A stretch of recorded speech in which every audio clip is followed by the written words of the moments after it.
The Duke Blue Devils in a banner year for Duke, winning the regular season championship and the ACC Tournament Championship, beating Louisville 73-62, outscored the Cardinals 40-24 in the second half.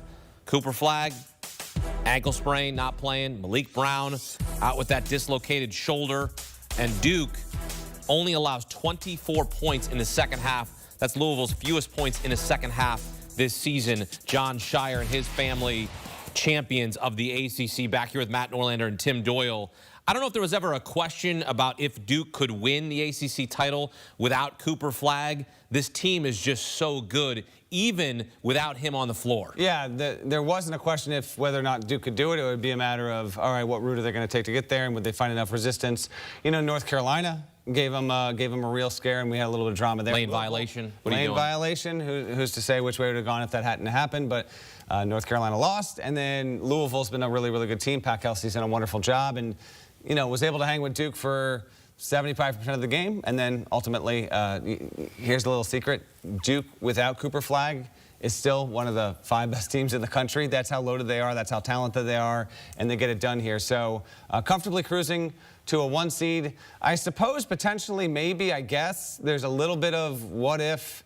You know, Duke's been pretty dominant. ACC's been down. Could Duke maybe be the #1 overall seed? It is comfortably and has comfortably been the #1 in predictive metrics for a while now, ahead of Auburn. From a resume standpoint, in terms of quality wins, Duke doesn't stack up, but the record's really, really good. And yeah, it's awesome to see this team do what they've done. First time since '06 that Duke has won both the regular season and postseason ACC championships. Yeah, by the way, golf clap to Johnny Scheyer. That's not easy to be the guy that follows the guy and to go out there and win, you know, the conference tournament, which doesn't mean anything for Duke, but it means something that they won without Cooper. And now, guys, got to start to think inside that huddle. I love placing myself inside the coaches' meetings, right? You're not going to play them in the 1-16 game. But now do you have the belief, are we good enough to beat an 8-9 without Cooper Flagg? Could we give him essentially 2 weeks rest on an ankle? Turned ankles are like, it's the worst injury ever. It's like one of those things that just linger. The only way you're going to get better is rest, ice, compression, elevation. Akeem, you know that from your baseball days, baby. So you got #1 seed here. Con Knipple was great, 18 points. Tyrese Proctor banging down shots. He had 19 points.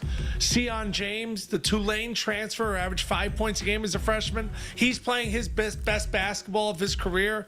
I mean, it's a massive gamble, Akeem, to be like, Cooper's not playing the first weekend, but he'll be back. I think it seriously has to be a conversation that Jon Scheyer and his staff really look into. Oh, well, all right, so Cooper Flagg is going to want to play every single NCAA tournament game that he can possibly play. The question becomes, how healthy will he be when Duke has to play? And is 2 days worth of rest, first round versus second round, is that 8% healthier? Is it projected to be 15% healthier? Maybe he'll be entirely good to go. Duke doesn't need Cooper Flagg to beat a 16 seed. I know we've had them before. Duke is not losing its first game. But you got to consider this is Cooper Flagg's 1 and only season in college basketball. He is going to probably want to play every single game in the biggest event in the sport that he possibly can. So that will be intriguing. We do know he is going to play. Duke has communicated that with the selection committee. He's going to be, quote, available in the NCAA tournament, end quote, according to Dan Gavitt, who runs the tournament. But the specifics are interesting, because if Flagg doesn't play in the first game, I don't think it spells any sort of trouble for Duke whatsoever. But just 2 more days, and have him in the second round, we don't know who it's going to be. I mean, it could be the likes of, we'll see, but like UConn could be an 8 seed. Like, you could have the 2-time reigning champions waiting for you in the second round. Right, but Tim, wouldn't you want him to be playing in that first game just to knock off a little bit of rust, get back into game action? No, I'm a big believer in ankles. Rest is the most important thing. Technology has gotten so much better. You know, Matt mentioned who they could be seeing in the 8-9. Yeah, it's going to be, if I had to gamble, he's going to play in that game. Like, if I had to put a bet on, I think he will not play in the 1-16. He'll play in the 8-9.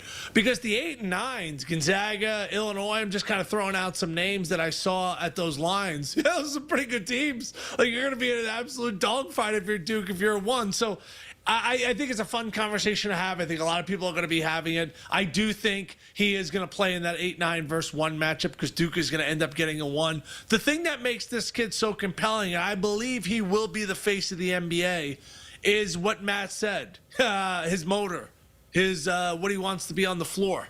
He wants to compete. He wants to play hard in every play. It's hard to find guys at the next level who want to play hard every single night on every play. He wants to bring that to the table. Louisville, let's talk about them. They shot 28% from 3. They only made 7 threes. 39% from the field. They were 5 of 10 from the free throw line. They did not play well. There's no other way to say it.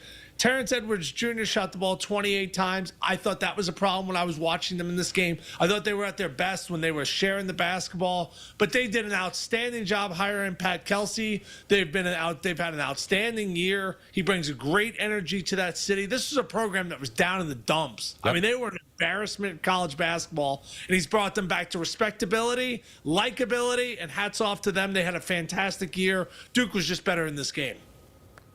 Yeah, no, that's basically. I mean, Tim, you did it great. I mean, that was phenomenal out of you. I completely agree. Louisville fans are going to bask in the fact that they are going to have their team seated well. There's no sweating going into Selection Sunday. You're in, and Kelsey's done a wonderful job. Terrence Edwards Jr. is a big shot maker, but they need him.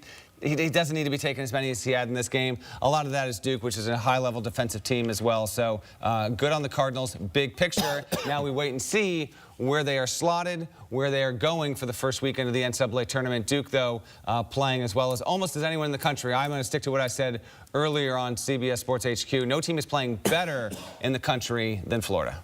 Matt, take us to break. I got to get a drink of water here. I'm getting all choked up. Listen, it's what you see here is the most ACC tournament titles. This is NC State fans, look away. You're going through a coaching change right now. Duke with 23.